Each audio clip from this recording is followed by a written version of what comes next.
Welcome to Devotionary, where we make the Bible accessible and applicable.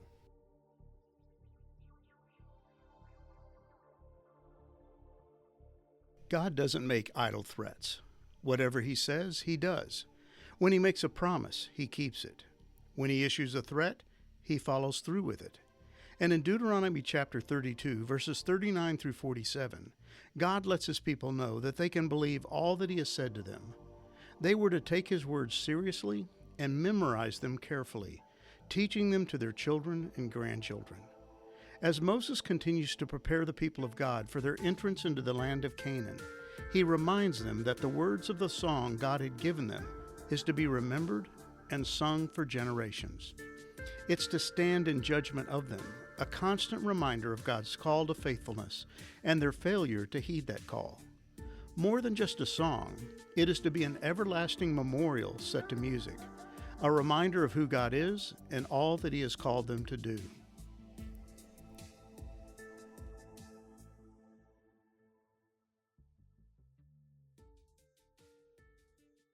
See now that I, even I, am He, and there is no God beside me.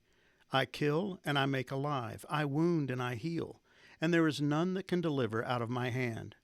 For I lift up my hand to heaven and swear, as I live forever, if I sharpen my flashing sword and my hand takes hold on judgment, I will take vengeance on my adversaries and will repay those who hate me. I will make my arrows drunk with blood, and my sword shall devour flesh, with the blood of the slain and the captives, from the long-haired heads of the enemy. Rejoice with Him, O heavens, bow down to Him, all gods, for He avenges the blood of His children, and takes vengeance on His adversaries. He repays those who hate Him and cleanses His people's land.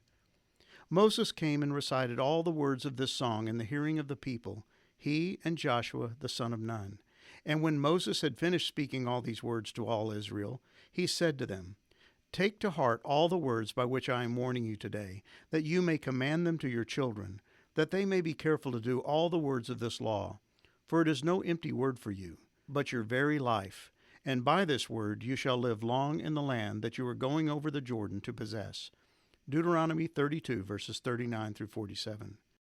This was no vapid ditty to be sung with a light heart or whistled absent-mindedly as one walked along their merry way. This was a poem containing the words of God, and they were powerful and portentous. As God had told Moses, this divine ode was intended to act as a witness against the Israelites, testifying in advance to their future disobedience and unfaithfulness. And while this song might be best classified as belonging to the blues genre, it contained more than a hint of hope and a glimpse of God's gracious compassion and goodness. Yes, He was going to punish Israel for their spiritual adultery, but He also reveals that He will one day redeem and restore them. He will keep His covenant promises. While they would prove to be unfaithful and disobedient, God would never fully forsake them. There would be ramifications for their unfaithfulness and unrepentance, though. I will hide my face from them. I will see what their end will be, for they are a perverse generation, children in whom is no faithfulness. Deuteronomy 32, verse 20. The end would come in the form of the Assyrians and Babylonians. Outside, the sword will bring death, and inside, terror will strike, both young men and young women, both infants and the aged. Deuteronomy 32, verse 25. But God would repay these nations for their role in Israel's demise. God, the rock, would pour out His vengeance and wrath upon all those who took advantage of His people. I will take revenge. I will pay them back. In due time their feet will slip. Their day of disaster will arrive, and their destiny will overtake them. Deuteronomy 32, verse 35. And all of this will be possible because God is God. There are no other gods beside Him. He has no competition. The nations of the earth are no threat to Him. The kings of the earth receive their power from Him. The plans of all men are established by Him. Look now, I myself am He. There is no other God but me. I am the one who kills and gives life. I am the one who wounds and heals. No one can be rescued from my powerful hand. Deuteronomy 32, verse 39. This message is an integral part of the song. God's sovereignty and power were non-negotiable and non-debatable aspects of His character. That's why God could demand that Babylon and Assyria call on their rock, or false gods, and see what good it would do them. They would be left all alone and at the full mercy of the Rock of Israel. But notice what God declares about himself. He kills and he gives life. He wounds and he heals. He has the power to remove or to restore, and the choice is completely his. He can bring the full force of his wrath to bear, or he can choose to extend his grace and mercy, bringing healing and wholeness. It's completely up to him. And God warns, when I sharpen my flashing sword and begin to carry out justice, Deuteronomy 32:41, you better watch out, because he finishes what he starts. He will avenge the blood of his children. He will take revenge against his enemies. He will repay those who hate him and cleanse his people's land. Deuteronomy 32, verse 43. This news was meant to cause rejoicing among the people of Israel. This was the upbeat portion of the song that was intended to bring a smile to the face of God's people, even in light of all the dire predictions of doom and gloom.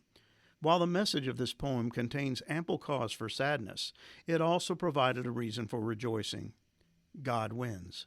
He will avenge his people. He will repay their enemies. He will accomplish his plan concerning the people of Israel, in spite of their unfaithfulness and his well-justified punishment of them. And after Moses taught the words of this song to the people, he commanded them to burn them into their collective memory. These instructions are not empty words. They are your life. By obeying them, you will enjoy a long life in the land you will occupy when you cross the Jordan River. Deuteronomy 32, verse 47. All that Moses had taught them, which included the laws of God and the words of this song, were to be recalled, recited, and revered.